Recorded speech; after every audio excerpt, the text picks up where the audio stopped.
Fala pessoal, espero que sejam todos bem. Hoje é a nossa aula número 5, tá? Lembrando que se você não viu as aulas anteriores, veja, tá bom?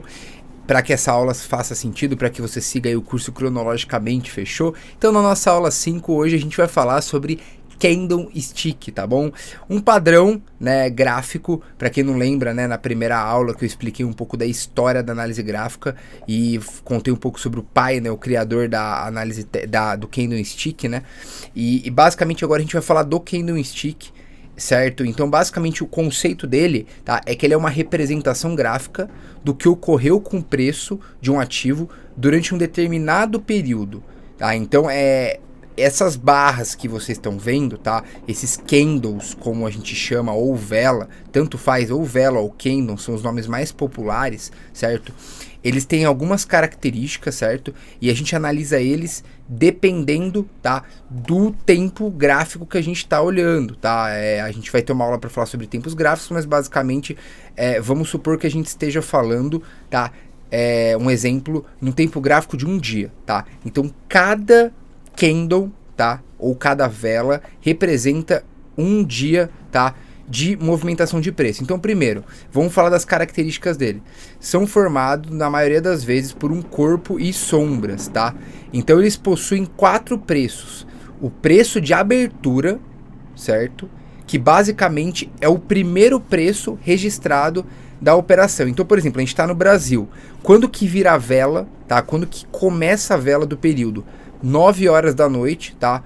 Horário de Brasília. Então, aqui a gente está considerando todo dia às 9 horas da noite. A gente inicia um período até às 9 horas da noite do dia seguinte, tá? Isso varia de país para país conforme o fuso horário.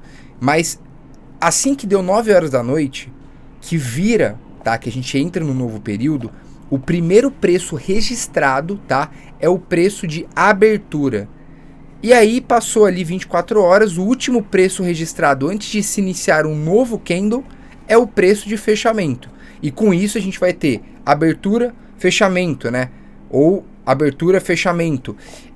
Quando a gente tem uma abertura acima, tá, do fechamento, ou seja, o preço começou aqui e ele caiu, ele fechou aqui abaixo. O que aconteceu com o preço ao longo do dia? Ele caiu.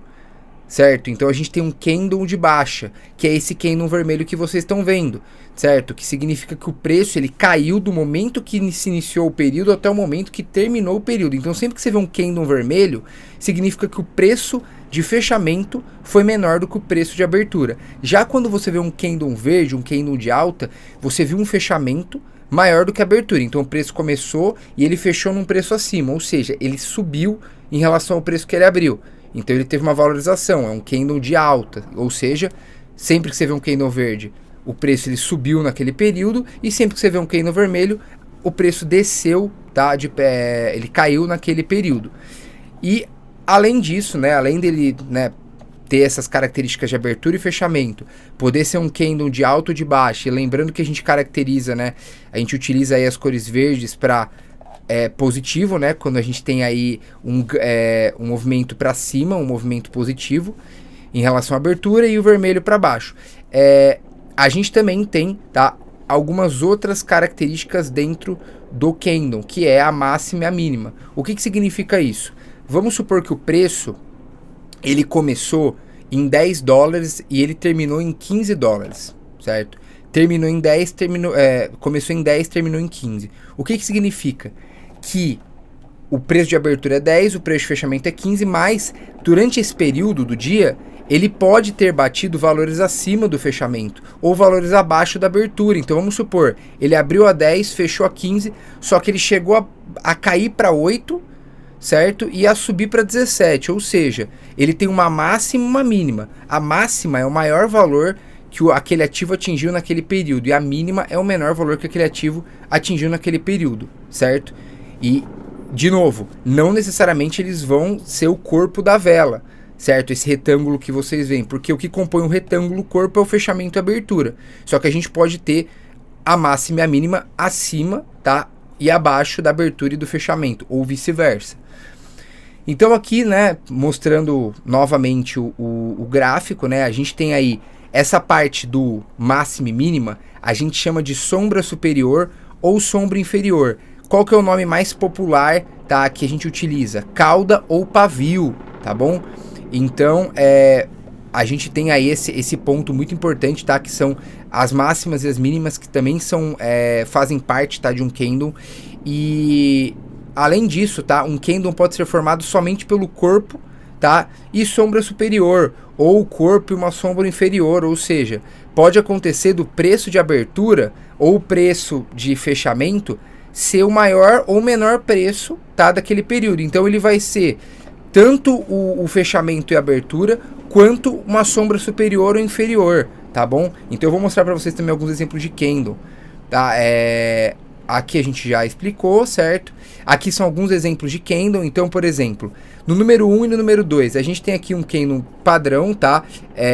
Vamos pensar que o branco é o verde, né? Ou seja, é um positivo e o preto é um negativo aqui.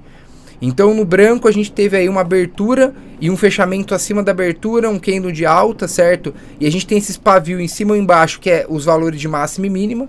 E a mesma coisa do Kendon de baixa, que a gente teve uma abertura acima do fechamento. E a gente também teve máximas e mínimas aí acima disso, tá?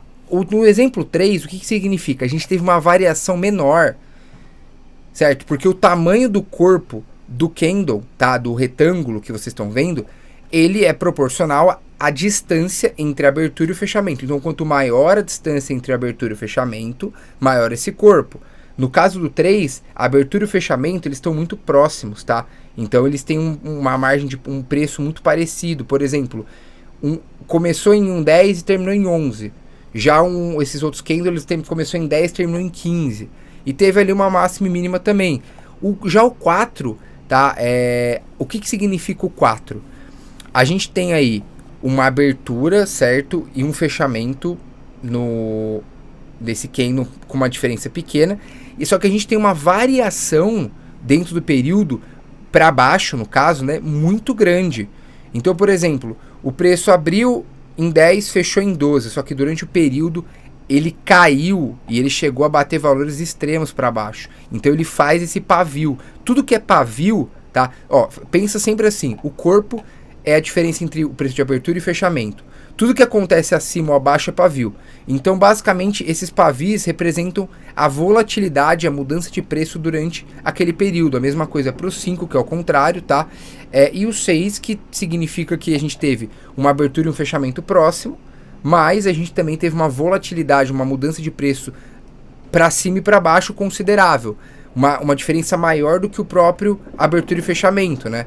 Porque o tamanho do pavio está maior do que o tamanho do corpo do Kendon, fechou? Lembrando que qualquer dúvida deixa aí nos comentários, tá? Não guarde as dúvidas com você, certo? E aqui é o desenho na prática, né? O que significa isso? Como você vai enxergar no gráfico. Então, por exemplo, a gente vê os Kendons verdes, são os Kendons de alta, ou seja, onde a abertura iniciou e o fechamento fechou acima da abertura. Então teve uma subida de preço. E o vermelho é a mesma coisa. Então é assim que vocês vão enxergar. E cada Kendon, tá? Ele vai ter um formato diferente, uma maneira de se apresentar diferente, como eu mostrei para vocês aqui nos exemplos de Kendon, tá? Mas a ideia é sempre a mesma: abertura, fechamento, máxima e mínima. E aqui, tá? A gente vai ainda, durante esse curso, se aprofundar nos tipos de padrões, tá? Nos tipos de junções de Kendon, tá? Digamos assim, onde a gente tem diversas classificações e previsões com isso. Então, por exemplo, quando a gente fala de um padrão de alta, a gente tem assim, ó, padrões de Kendon único.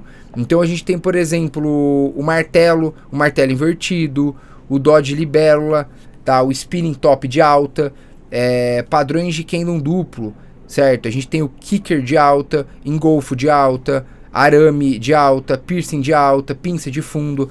É bom vocês também, tá, verem os termos em inglês, porque muitas coisas na literatura a gente vai pegar em inglês. Então o termo não está traduzido, tá? Que eu trouxe traduzido para vocês. Então, às vezes, algumas traduções podem ficar um pouco até engraçadas, tá?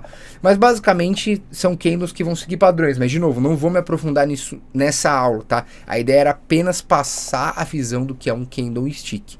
Então, pessoal, basicamente é isso. Espero que tenham gostado da aula. Qualquer dúvida, deixem nos comentários. Deixa aquele like também para fortalecer o canal. Se inscreva, ativa o sininho de notificação.